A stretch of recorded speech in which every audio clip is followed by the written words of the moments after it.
Guys, ഇന്ന് അച്ഛൻ്റെ കൂടെ അച്ഛൻ്റെ നാട്ടിൽ പോയതാണ്. അപ്പോൾ പോയി വരുമ്പോൾ നമ്മൾ ഈ ക്ലേയും വാങ്ങി. 2 ക്ലേ ആണ് നമ്മൾ വാങ്ങിയിട്ടുള്ളത്. ഇപ്പം എല്ലാവരും ക്ലേ കൊണ്ടാണ് എല്ലാം ചെയ്യുന്നത്. അപ്പോൾ നമ്മൾ വിചാരിച്ചു ക്ലേ കൊണ്ട് നമുക്കും ചെയ്യണമെന്ന്. ലബൂബ് ഫാൻസ് ആണെങ്കിൽ ഈ വീഡിയോ എന്തായാലും കാണണം കേട്ടോ. അപ്പോൾ ഈ കുഞ്ഞിനെ നമ്മൾ അൺബോക്സ് ചെയ്യുന്ന വീഡിയോ ആണ് കാണിക്കുന്നതെന്ന്. അപ്പോൾ ഈ ചെറിയ ബോക്സ് ഞാൻ അൺബോക്സ് ചെയ്യും. ഈ ഒരു വലുത് പൊന്നുമാണ് അൺബോക്സ് ചെയ്യുന്നത്. ഇപ്പോഴേ അൺബോക്സ് ചെയ്യുന്നില്ല. ഇതിൽ കുറച്ച് ഷേപ്പൊക്കെ കിട്ടിയിട്ടുണ്ട്. സത്യം പറഞ്ഞാൽ ഷേപ്പ് നമുക്ക് ആവശ്യമില്ല കേട്ടോ. നമ്മൾ ലബുബൊക്കെ ഉണ്ടാക്കുമ്പോൾ എന്തിനാ ഷേപ്പ് അല്ലേ. അപ്പോൾ ഇതിൻ്റെ റേറ്റ് വരുന്നത് 40 രൂപയാണ് ഇതിൻ്റെ റേറ്റ്. പിന്നെ ഇതിന് വരുന്നത് 60 രൂപയാണ്. അപ്പോൾ രണ്ടും വേറെ വേറെ വാങ്ങിയത് എന്തെന്ന് വെച്ചിട്ടുണ്ടെങ്കിൽ ഇതിന് ഏതാണ് നല്ലതെന്ന് നോക്കാനാണ്. എനിക്ക് ഏറ്റവും താല്പര്യം വൈറ്റ് ക്ലേ ഇല്ലേ, ഇപ്പോൾ എല്ലാവരും ട്രെൻഡായിട്ട് യൂസ് ചെയ്യുന്ന ആ ക്ലേ ആണ്. പക്ഷെ ആ കടയിൽ ഉണ്ടായിട്ടില്ല. അതുകൊണ്ട് നമ്മളിപ്പോൾ തൽക്കാലം ഇത് വാങ്ങിയിട്ടുണ്ട്. ഇത് വാങ്ങിയിട്ട് ഇത് വെച്ച് അഡ്ജസ്റ്റ് ചെയ്യാം. അപ്പോൾ ഇതിൻ്റെ അൺബോക്സിങ് വീഡിയോ ആണ് ഇന്ന്.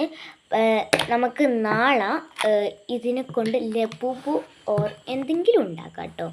ആദ്യം കിട്ടിയിട്ടുള്ളത് പരത്തുന്ന സാധനമാണ്. ഇത് കാണുമ്പോൾ പണ്ട് ഇങ്ങനെ ഉരുട്ടി കളിക്കുന്ന സാധനം പോലെ ഉണ്ട് കേട്ടോ. പരത്തുന്ന സാധനമാണ്. പിന്നെ എന്തോ ഒരു ഷേപ്പ് കിട്ടിയിട്ടുണ്ട്. ഇതിൻ്റെ ഷേപ്പ് ബേബിയാ. ഇത് മനസ്സിലാവുന്നില്ല ഗൈസ്. ഇത് ട്രക്കാണെന്ന് തോന്നുന്നു. ട്രക്കാ. ശരിക്കും പറഞ്ഞാൽ എനിക്ക് സംഭവം ഉപയോഗമില്ല. ഞാൻ പറഞ്ഞിട്ടുണ്ടായിരുന്നു. എന്തിനാ എന്തോ അതൊക്കെ നിറയ്ക്കുന്നത്. പിന്നെ നമുക്ക് കിട്ടിയിട്ടുള്ള കളേഴ്സ് എന്ന് വെച്ചിട്ടുണ്ടെങ്കിൽ ഡാർക്ക് ബ്ലൂവും ലൈറ്റ് ബ്ലൂവും yellow, orange, red, violet, green. എന്തോ മിസ്സായല്ലോ. വൈറ്റാണ് കേട്ടോ മിസ്സായത്. നല്ല കളേഴ്സാണ്. വൈറ്റും കൂടി ഉണ്ടെങ്കിൽ നമുക്ക് അടിപൊളി ആവട്ടെ എന്ന് വെച്ചിട്ടുണ്ടെങ്കിൽ വൈറ്റാണല്ലോ ഇപ്പോൾ എല്ലാവരും യൂസ് ചെയ്യുന്നത്. അപ്പോൾ നമുക്ക് വൈറ്റ് കൊണ്ട് ഉണ്ടാക്കാം ഞാൻ വിചാരിച്ചു. പ്ലാൻ വരായിരുന്നു. അപ്പോൾ ഇങ്ങനെ സംഭവിക്കും ഞാൻ വിചാരിച്ചിട്ടില്ല. എന്നാലും അടിപൊളിയാണ്. പക്ഷേ നമ്മളേതാ ഈ സംഭവത്തിലുണ്ടല്ലോ വൈറ്റ്. പേടിക്കണ്ട.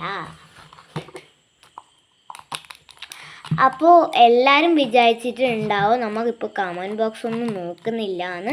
എല്ലാവരുടെ കമൻറ്റും കാണുന്നുണ്ട്. കുറേ പേര് ഹോം മെയ്ഡ് സ്റ്റിക്കേഴ്സും പിന്നെ സ്ക്വിഷി ഉണ്ടാക്കാൻ പറ്റുന്നുണ്ട്. ഹോം മെയ്ഡ് സ്റ്റിക്കേഴ്സ് ഓൾറെഡി നമ്മൾ ഉണ്ടാക്കി വീഡിയോ എടുത്തിട്ടുണ്ട്. ഇനി ബാക്കിയുള്ളത് സ്ക്വിഷിയാണ്. സ്ക്വിഷി എന്തായിട്ടും അടുത്തൊരു വീഡിയോയിൽ വരുന്നതായിരിക്കും.